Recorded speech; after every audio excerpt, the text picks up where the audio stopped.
أهلا بيكم من تاني في الجزء الثالث والأخير من حكاية بيت رقم 9. لو فاكرين آخر حاجة حصلت كانت المراية اللي اتكسرت والسر الكبير اللي بدأ يتكشف.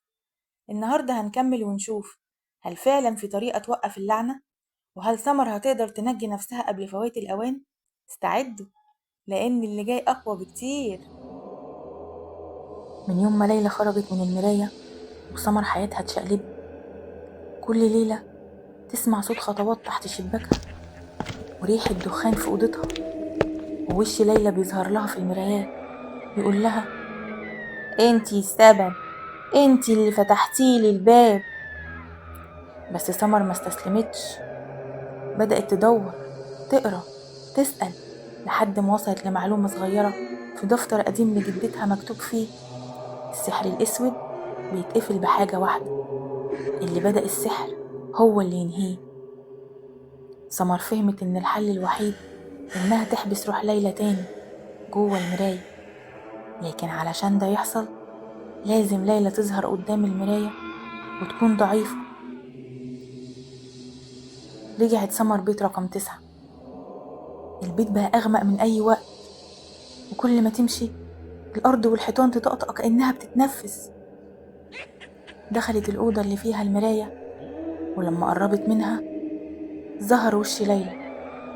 وش مش بني آدم، مشوه، نار طالعة من عينيها. سمر وقفت وقالت بصوت ثابت: انت حرقتي أختك وغرقتي المكان ده بلعنتك، بس أنا مش هخاف.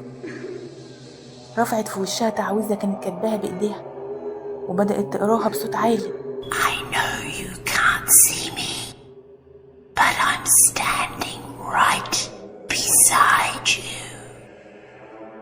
وكل ما تقرا ليلى تصرخ. المراية بدأت تهتز والزجاج بيتشق والنور يطفي ويرجع بسرعة، وفجأة صوت صريخ عالي والبيت كله سكت.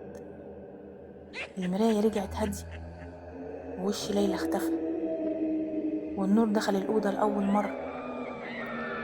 سمر رجعت من البيت وهي بتتنفس بعمق.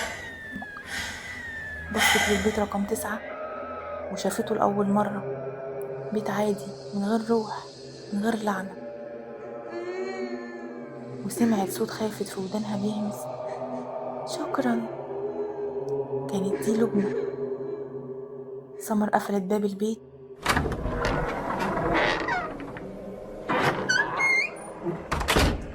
ومشيت، وقبل ما تبعد لمحت من بعيد المراية مكسورة لكن ثابتة في مكانها. وسمر خرجت من البيت، بس السؤال اللي ملوش إجابة: هل فعلا خلصت من اللعنة ولا اللعنة خرجت معاها؟ استنوني في حكاية جديدة. لو عجبتكم الحكاية متنسوش تعملوا لايك واشتراك في القناة وتفعلوا زر الجرس عشان يوصل لكم كل حكاياتنا. مع السلامة يا أحلى مستمعين.